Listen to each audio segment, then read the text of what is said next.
quiero agradecer a la Fundación Eugenia Epalza el haberme invitado una vez más aquí a Bilbo, a Tierra Hermana, Territorio Hermano, a estar con todos vosotros. Y gracias, por supuesto, a todos vosotros, porque sin vosotros esto no sería posible. Como muy bien ha dicho Mar Mendive y Alfredo Antigüedad en las ponencias anteriores, vosotros o todos aprendemos un poco de esclerosis múltiple, que vamos aprendiendo cada vez más, pero lo que no cabe duda es que nosotros aprendemos sobre todo de vosotros. O sea que gracias.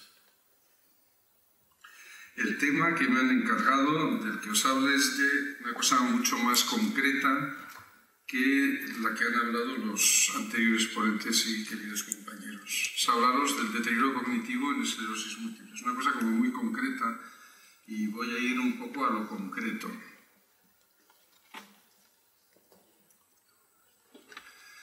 Y voy a empezar con un refrán. Un refrán que todos conocéis, que nada es verdad ni nada es mentira, todo es según el color del cristal donde uno se mira. Es un poco el relativismo del saber médico. Con esto lo que estoy diciendo, lo que quiero o pretendo decir es que no hay verdades absolutas, y menos en ciencia y menos en medicina. Todo va cambiando a medida que vamos avanzando, es decir, que el método científico y la investigación aplicada es la que nos hace cambiar el conocimiento.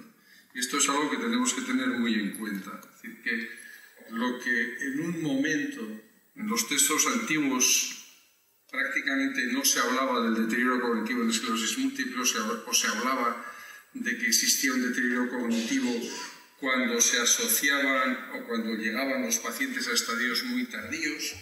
Pues esto empezó a cambiar ya en el siglo XIX con un neurólogo que probablemente muchos de vosotros habéis oído hablar de él, que es Charles-Martin Charcot, padre de la neurología, yo creo que de la neurología clínica actual y sobre todo de la neurología europea.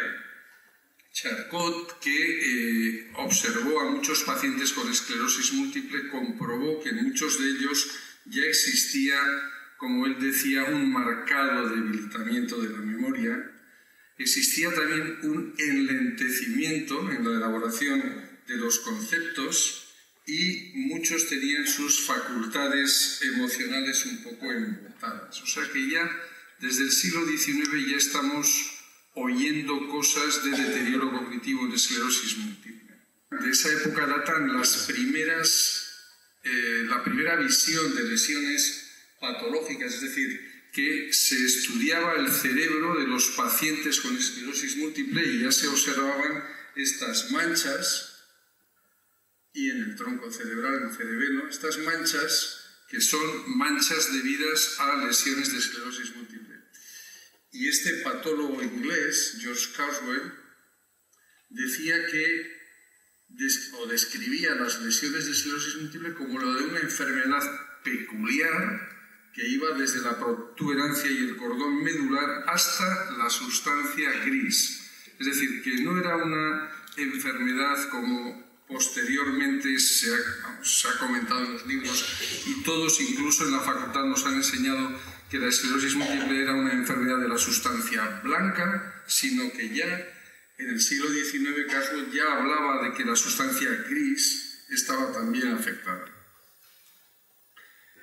Y a través de estos siglos se vio que efectivamente, no solo Carswell, sino ya más gente observaba que había lesiones corticales.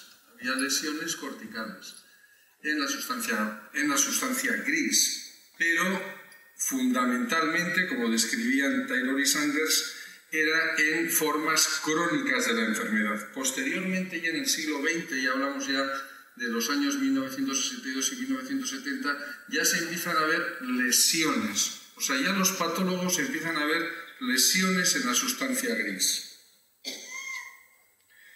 Y aproximadamente en el siglo XX también, pero a principios del siglo XX, empezaron a ofrecerse comunicaciones, empezaron a comunicar casos de esclerosis múltiple con deterioro cognitivo.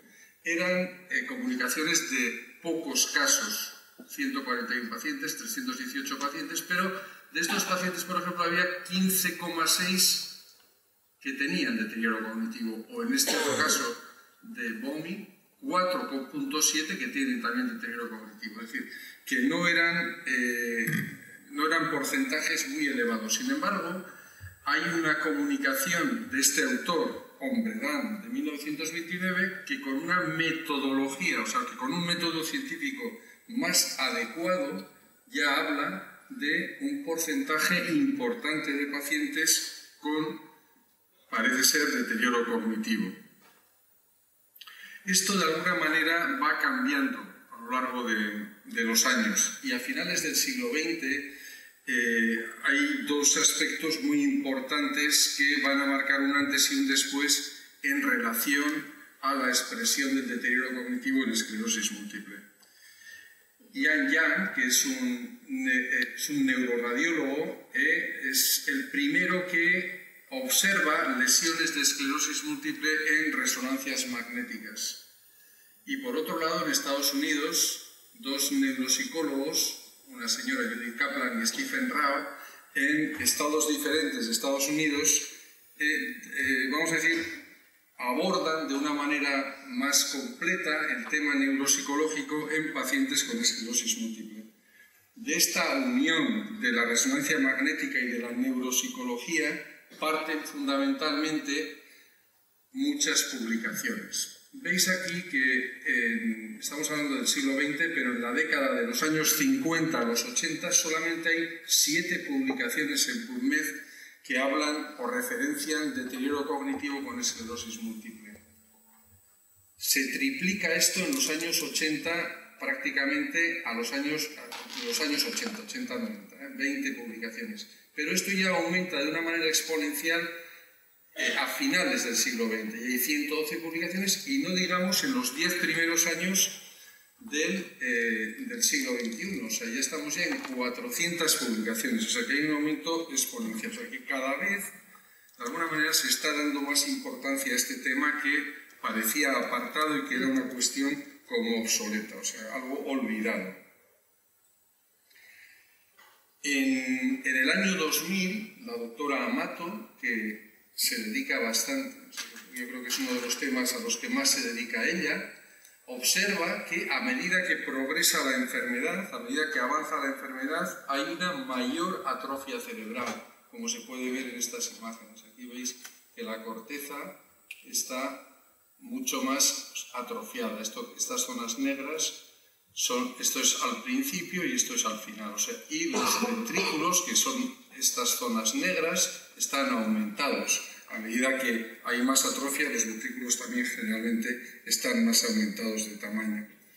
Y posteriormente, ya en épocas más recientes, en el año 2005, hay una publicación de un consorcio en el que intervienen autores europeos y americanos, en los que se observa, esta diapositiva la ha presentado anteriormente el doctor Antigüedad. Vemos que estas son lesiones que aparecen en cerebros de esclerosis múltiple bastante localizadas, fundamentalmente en sustancia blanca, al principio, en las formas agudas.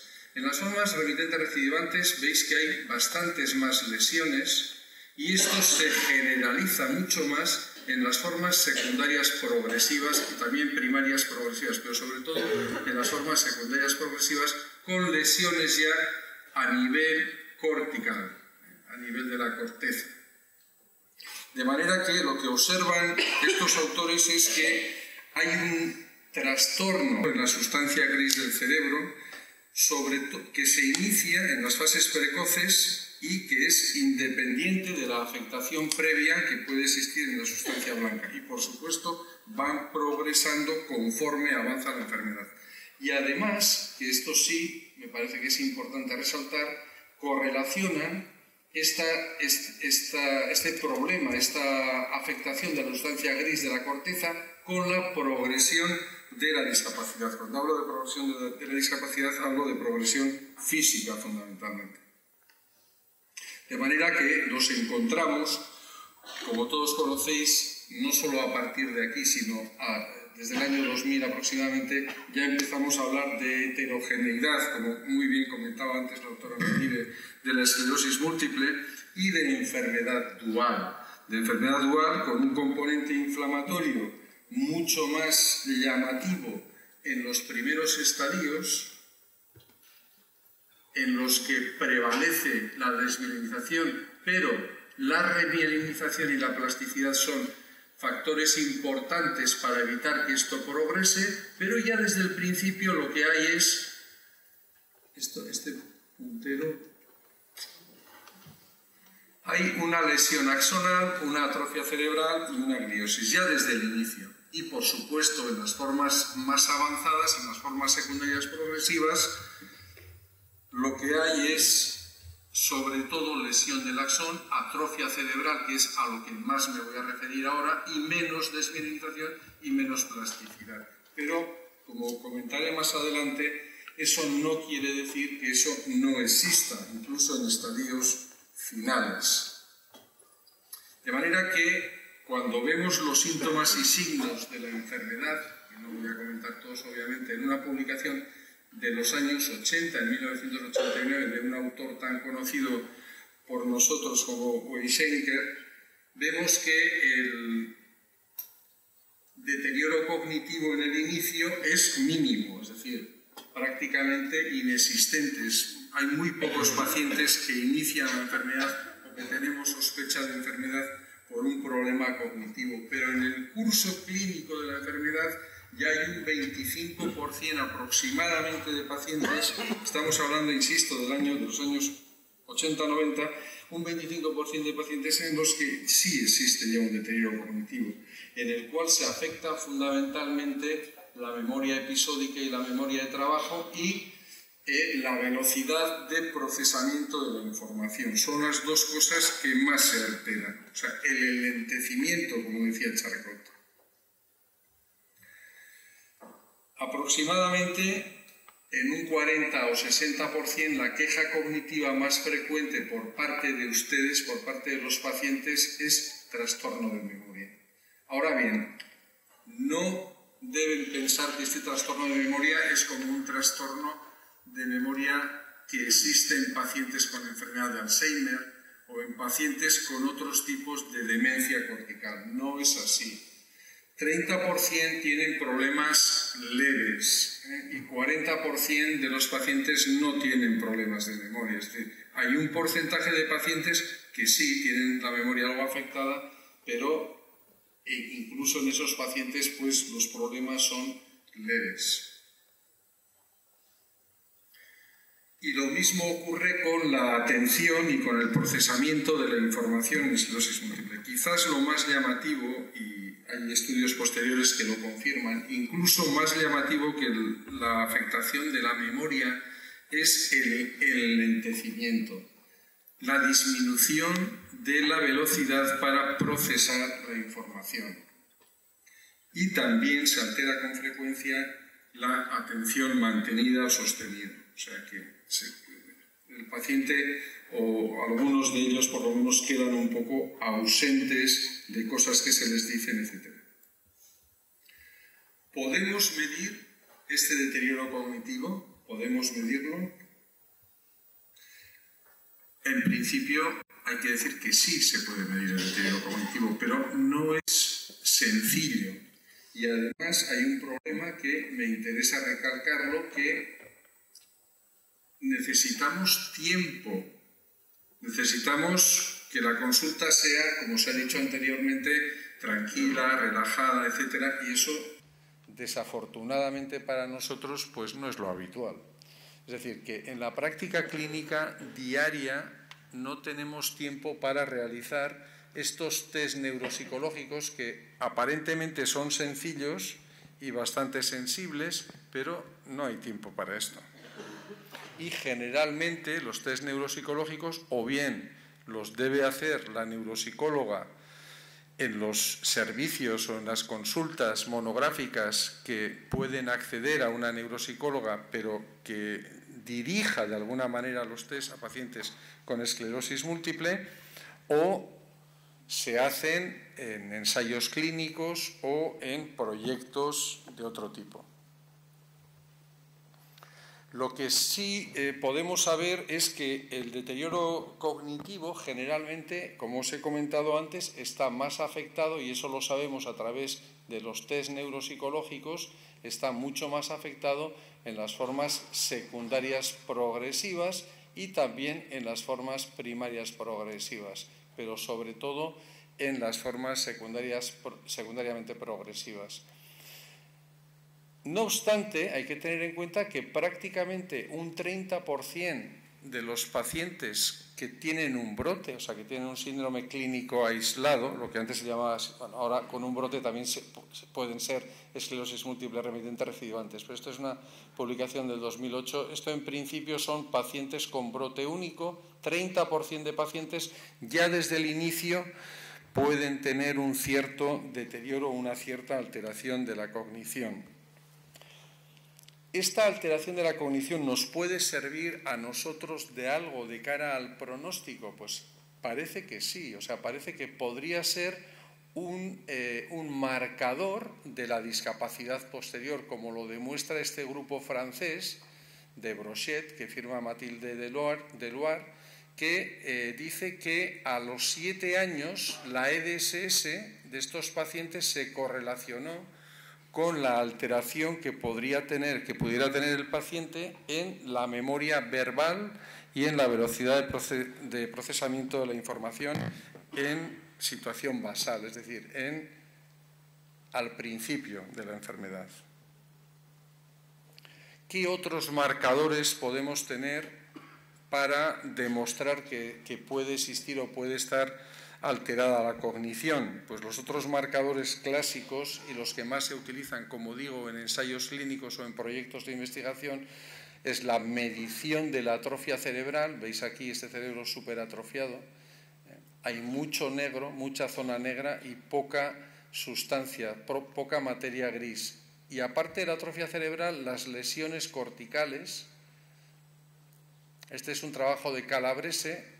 Es el mismo trabajo o la misma diapositiva o una de las diapositivas que el doctor Antigüedad ha presentado en su charla. La atrofia cerebral, como os he comentado antes, permite evaluar la evolución de la enfermedad y se asocia no solo con el daño cognitivo, sino también con la discapacidad física. Es más marcada en la sustancia gris que en la sustancia blanca, y el problema aquí, como lo mismo que ocurría con los test neuropsicológicos, el problema radica en qué es lo que queremos medir. Este es el problema. Es decir, hay muchas medidas de atrofia cortical, volumen del cuerpo calloso, la atrofia cortical frondosa. Hay muchísimas medidas, pero que, vuelvo a insistir, no son medidas que podamos realizar habitualmente en la práctica clínica diaria. Estas medidas necesitaríamos hablar y concretar con el neuroradiólogo correspondiente. Pues nos interesa hacer una medida, pues no sé,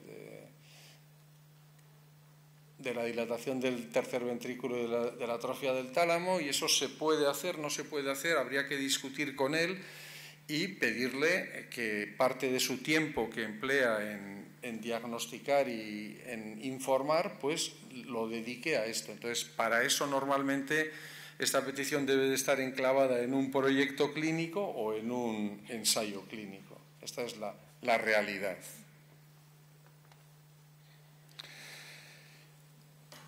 Y lo que más nos interesa, creo que lo que más nos interesa a todos es si podemos mejorar o no el fallo cognitivo. El problema es que para realizar ensayos clínicos con fármacos hay muchísimos problemas metodológicos. No voy a enumerarlos, pero desde el tamaño de muestra hasta la homogeneización en los criterios de selección, hasta buscar un test neuropsicológico que sea un gold estándar y que sea corto y practicable, en fin, una serie de problemas metodológicos que de alguna manera no nos han ayudado demasiado en buscar fármacos que pudieran mejorar este deterioro cognitivo. Por ejemplo, ha habido estudios aislados con fármacos que se utilizan en enfermedades neurodegenerativas clásicas como son la enfermedad de Alzheimer o la demencia vascular, y el Aricept es uno de esos fármacos inhibidores colinesterásicos que en pacientes con esclerosis múltiple, ha puesto en evidencia una mejora de la memoria y del aprendizaje verbal. ¿El problema cuál es? Que la muestra, en este estudio, por ejemplo, era una muestra muy pequeña. Entonces, este fármaco no está indicado en ficha técnica para pacientes de esclerosis múltiple. No sé si en alguna ocasión, probablemente, compañeros lo habrán utilizado, pero no son fármacos indicados. La ribastigmina, el Exelon, no ha demostrado, hay una tendencia a la mejoría, pero no ha demostrado una significación estadística. Pero también estamos hablando de ensayos con muestras muy pequeñas, de 44 pacientes.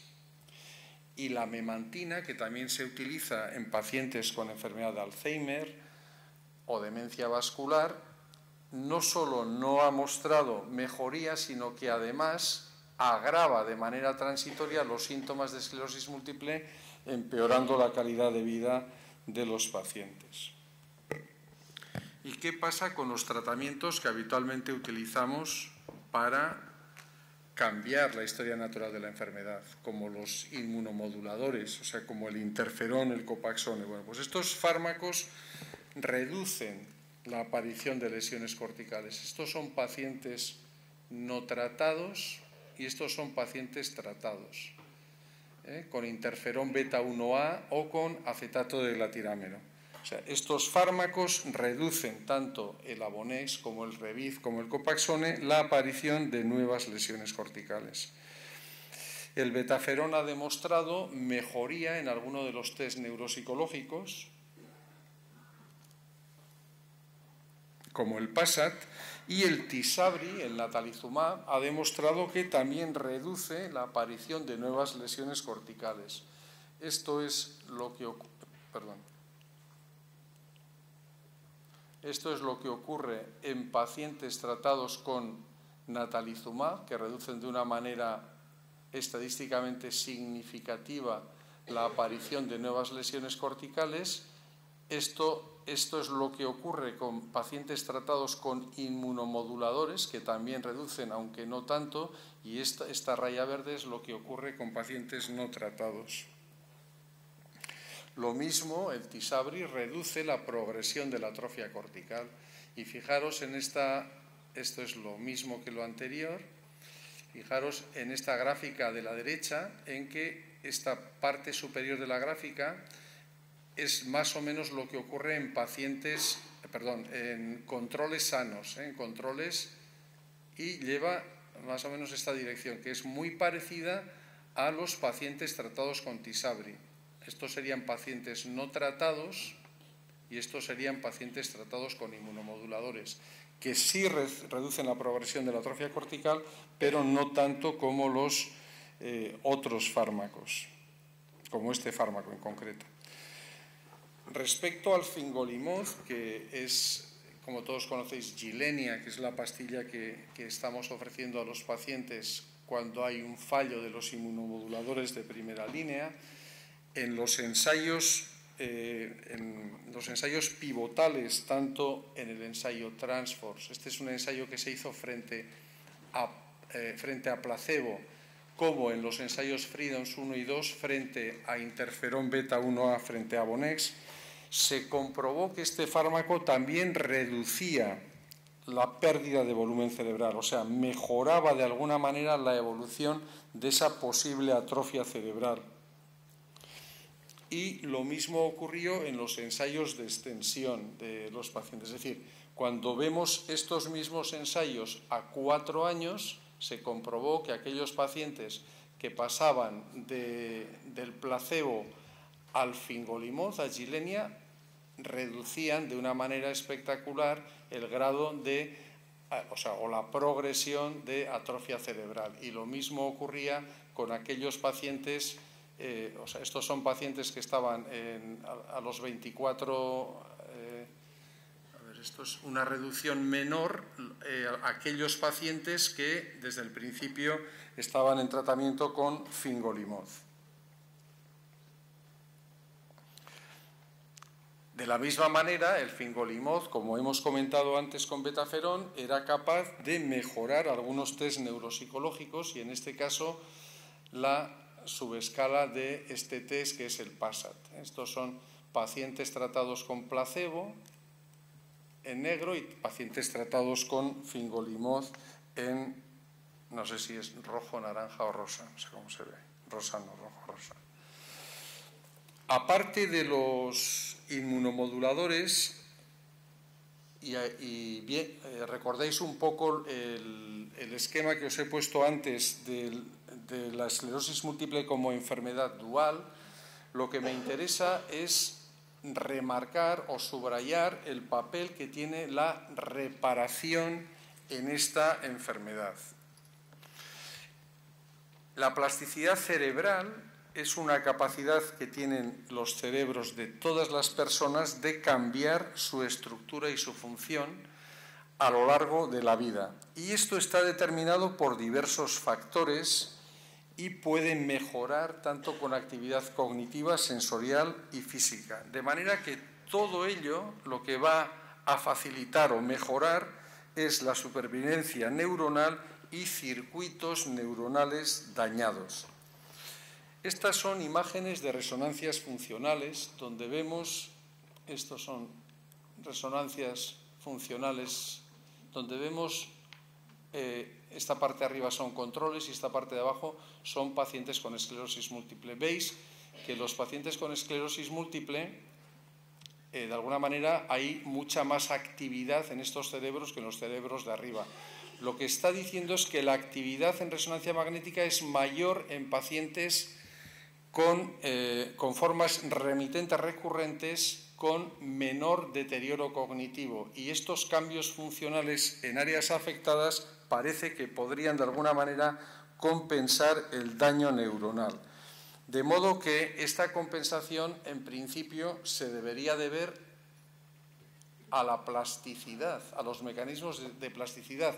Esto sí ocurre, como digo, al principio, en fases de inicio, de formas remitentes recidivantes, pero parece que estos mecanismos de compensación bajan, disminuyen de manera alarmante en pacientes con deterioro cognitivo severo, en los que están en consonancia con la progresión de la enfermedad, con formas secundarias progresivas o con formas de inicio primarias progresivas. Esto, de alguna manera, lo que puede implicar es que esta plasticidad, como digo, estaría muy afectada en pacientes con gran discapacidad, pero como os he comentado antes, queda algo, Queda algo. Y parece que este es un estudio de Tomasini del año 2011, en el que comprueba que esa plasticidad está conservada en cualquier nivel de discapacidad. Y lo que es más importante, que puede haber mejora en pacientes de esclerosis múltiple con entrenamiento a largo plazo. Y este es un hecho que merece la pena recalcar, porque de alguna manera la preservación de esta plasticidad cognitiva podría justificar una rehabilitación cognitiva en fases incluso avanzadas de pacientes con esclerosis múltiple. E insisto, me parece importante recalcarlo. O sea, esto de la rehabilitación cognitiva, dices, esto no sirve para nada. Pues sí, esto parece que sirve y para bastante, diría yo.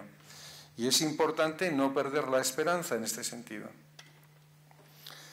Este es un entrenamiento online que la compañía Bayer diseñó y que, yo creo que podéis acceder a ella a través, me imagino, que de las asociaciones de pacientes. Y probablemente en cada asociación de pacientes incluso se hayan diseñado online o de otra manera apoyos neuropsicológicos a fin de activar la memoria y a fin de mejorar ese enlentecimiento de la velocidad de procesar la información. Y, por supuesto, deberíamos activar nuestra mente y la cognición a través de cosas mucho más sencillas y lúdicas, como puede ser pues desde hacer crucigramas o juegos de mesa, pero no solo eso, sino incluso caminar y caminar en grupo, correr, es decir, hacer actividad física, tanto en tierra como en mar o en piscina o donde sea.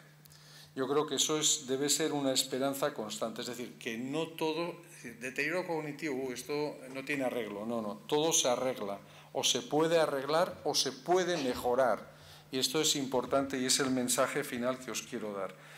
Muchas gracias a todos por vuestra atención.